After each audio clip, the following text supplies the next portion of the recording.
Pozdrav svima! U ovom videu ćemo vam pokazati kako da štampate na podmetačima uz pomoć breva UV štampača.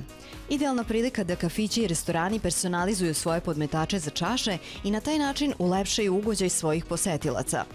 Breva UV štampač će vam to i omogućiti. Uzmite podmetač i postavite ga u breva UV štampač. Možete izabrati dizajn kakav god poželite i odštampati ga na podmetače.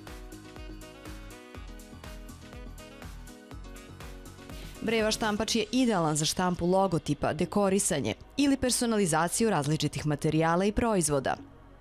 Sa UV štampačem možete štampati predmete do 50 mm visine koristeći UV boje, boje na bazi rastvarača ili boje na vodenoj bazi. U ponudi imamo boje poput UV bele, crne, crvene, plave. U samo par sekundi vaši podmetači će biti odštampani. Personalizujte podmetače za vašu kompaniju, brend, restoran ili kafić. Unapredite vaš biznis uz pomoć breva UV štampača. Hvala vam što ste odgledali još jedan video na našem kanalu. Ako vam se svideo ovaj video, kliknite na ikonicu like i subscribe i označite zvonce kako bi uvek pratili najnovije videe na našem kanalu.